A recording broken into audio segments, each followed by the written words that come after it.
Doutor Noé. Bom dia. Doutor Noé, eu estava vendo que a Sociedade Brasileira de Pediatria já adotou como ciência específica os riscos de acidentes infantis. Existe tanto perigo assim que possa justificar essa atenção tão voltada para esses casos, doutor?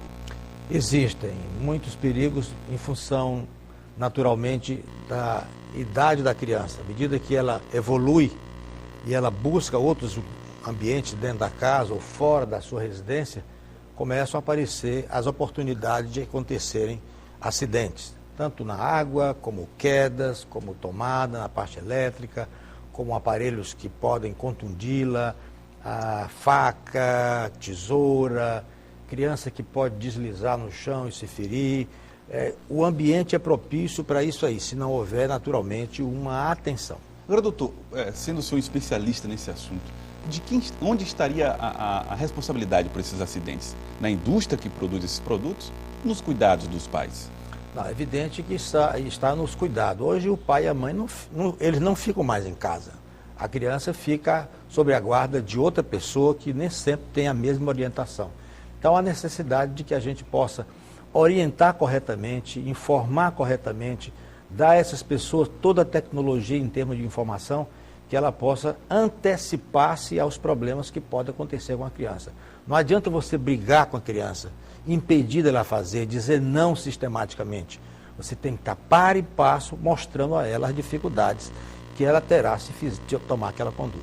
Bom, olha, e a atenção dos pais precisa ser redobrada para evitar o perigo iminente. A orientação pode ser uma arma eficaz para defender as crianças. Qualquer criança de menos de 5 anos, Débora já sofreu pequenos acidentes domésticos. No máximo, alguns tombos para aprender a andar de patinete. Ativa, dentro do apartamento, a menina não para, deixando os pais, os publicitários Zeus e Arabella, em constante tensão. Mesmo tendo ensinado a ela desde cedo o que pode e o que não pode ser tocado.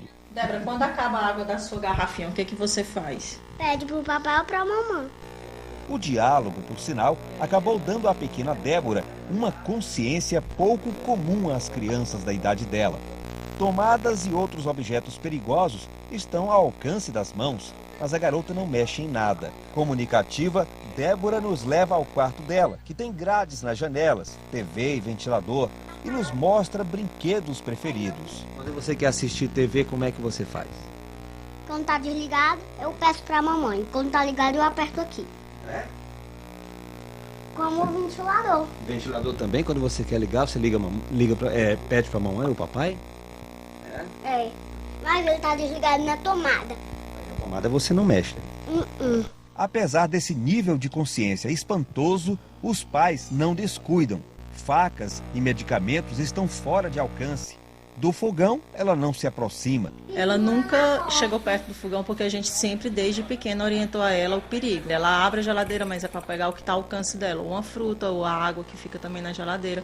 Mas em relação a produtos, a outras coisas, objetos de perigo, ela não se aproxima. A conversa sempre foi a marca registrada na família, mas a personalidade forte da filha já obrigou os pais a serem um pouquinho mais rigorosos. Ela tem uma personalidade forte, e aí um castigozinho de vez em quando tem que ser dado. Tem certas coisas que aconteceu, por exemplo, quando ela era menor, eu acho que isso toda criança acontece, negócio de birra. E uma vez caiu no chão e não sei o quê, pronto, pegou um castigo, nunca mais aconteceu novamente. Se a gente falar para vocês, ela nunca levou uma palmada? Levou, mas aquela palmada que é, como diz, educativa, porque nós somos criados, crescendo, né? Mas a Débora, a gente trabalha muito mais, a estratégia que nós utilizamos com a criação dela é na conversa e no castigo.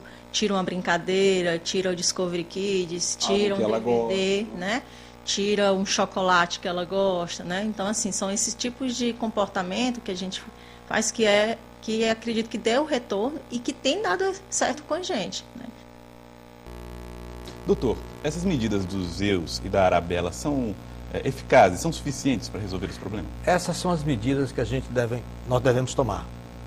Estar sempre próximo da criança, orientando, mostrando as dificuldades em relação à idade que ela possui e à idade que nós temos. Porque as crianças, elas imitam muito. Então, elas querem provocar as alterações com relação aos exemplos. Então não adianta eu dizer a ela que não pode fazer aquilo se eu faço. Então, na hora de você colocar água no fogão, na hora de você fazer o café, essa criança tem que estar um pouco afastada e você explicar por quê. O calor, a possibilidade da água quente cair, mostrar o que é queimadura. É um processo didático. Você tem que ir sistematicamente informando a criança. Afastá-la dos lugares que tem muita água, bacia. Ela não pode ficar só em um momento que ela pode se afogar numa banheira, numa bacia e ficar com problemas sérios para o resto da vida ou até falecer. Então é importante que a criança tenha assistência contínua. As famílias mudaram. Antigamente as famílias eram numerosas, então os próprios irmãos tomavam conta dos outros irmãos. E ninguém ficava dentro de casa, você ficava geralmente fora de casa. Hoje você fica fechado dentro de uma casa, com janelas e com escadas, e uma opção de objetos que impedem a sua atividade. As crianças tinham liberdade de andar subindo em árvore, de fazer brincadeira, de correr. Hoje ela não tem mais. Então os próprios irmãos ajudavam os outros irmãos. Hoje as famílias são pequenininhas em termos de filhos. Os pais têm que sair, ficam pessoas que culturalmente são diferentes daquelas e não tomam cuidado corretamente. Doutor, o perigo pode estar também, nós vimos aí no caso da Isabela, tem muitos brinquedos.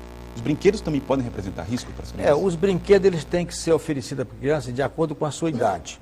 Eles não devem ser pontudos, eles não devem ser cortantes. Eles têm que se observar da questão da tinta, porque a criança pode morder, tirar lascas de tinta e se intoxicar.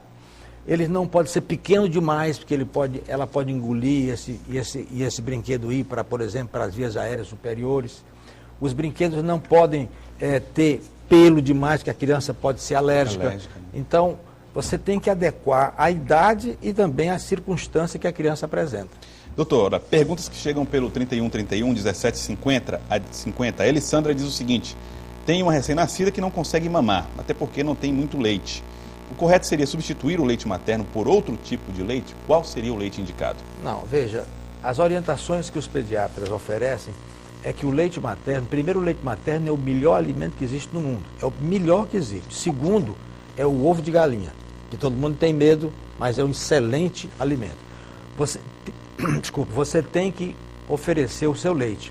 Você tem que ir para um lugar tranquilo, ficar só você e sua criança, desnudar-se da cintura para cima, você e a criança, porque isso vai acalmá-la pele com pele, pegar a sua unha e passar levemente de cima para baixo no seu peito, de tal maneira que as terminações nervosas possam abarcar todos os lagos de leite que existem ali, e aí espremer o leite chamado leite posterior, que é mais gordo, e você vai poder saciar a fome da sua criança, e a sua cabeça tem que estar pensando naquilo ali, conversando com sua criança. Se você estiver dando de mamar, mas pensando no marido, na comida, no trânsito, no seu trabalho, aquela situação não vai acontecer bem. Leite materno sempre, né, doutor? Sempre. Doutor Noé, muito obrigado pela sua participação aqui no Notícia da Manhã, pela colaboração que nos dá também na defesa da saúde das crianças. Obrigado. Eu que agradeço a oportunidade.